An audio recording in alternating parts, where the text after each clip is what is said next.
Zimbabwe commemorated its 43rd Defense Forces Day. Thousands of people attended the main celebrations held in Harare.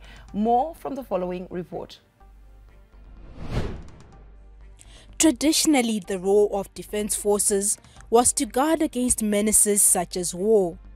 But 43 years on, Zimbabwe's biggest fear is not only war. The country faces new threats such as climate change, human and drug trafficking, as well as substance abuse.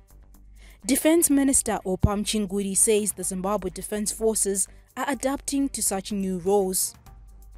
Zimbabwe's leader, President Mnangagwa, applauded the defense forces for their role in the search for solutions to instability in Africa. Zimbabwe is a member of the Peace and Security Council of the African Union. As a member of the African Union Peace and Security Council, Zimbabwe is also contributing to ongoing initiatives in search for lasting solutions to instability, threats of terrorism, and violent extremism on our mother African continent. The Zimbabwe Defense Forces say they will uphold the prevailing peace in the country ahead of the harmonized elections scheduled for next Wednesday. Wing Commander in Zimbabwe Air Force Tamsanga Dlodlo spoke to ZTN Prime.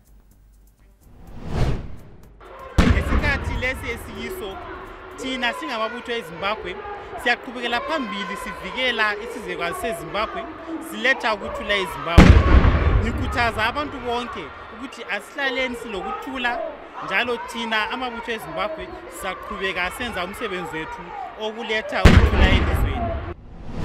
Zimbabwe's general election is fast approaching and presidential candidates are still on the campaign trail. Now let's find out what's been happening on that front.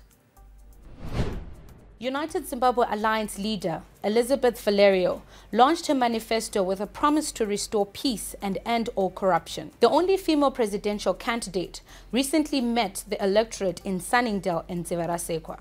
Good news is we've been doing so for 26 months. We've been on the ground engaging with citizens all over Zimbabwe. So I think my chances are really high. I'm very confident that I will be the next president of Zimbabwe. And I'm looking forward to having as many of our MP and, of course, councillors, our candidates in government as we go to the elections. United African National Council leader Gwinyai Muzorewa claims to have covered all 10 provinces.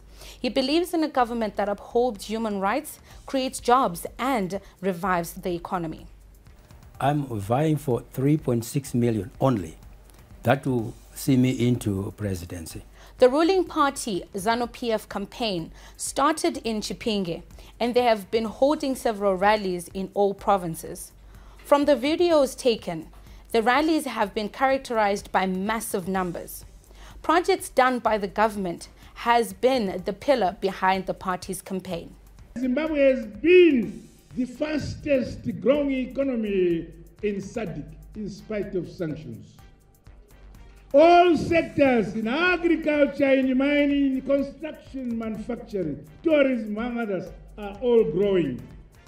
In agriculture, for the past 3 years, under the Second Republic, under ZANU-PF, we decided that this country shall forever say bye-bye to Nzara. One of the presidential candidates, Harry Wilson, was in the spotlight recently after claiming he is a descendant of Alan Wilson. Nelson Chamisa's CCC recently launched its manifesto. Part of their promises include free primary education and healthcare, among other things. Chamisa has also been at different provinces and today was in Seke, where he also talked about Zimbabwe's defense forces. Our defense services today.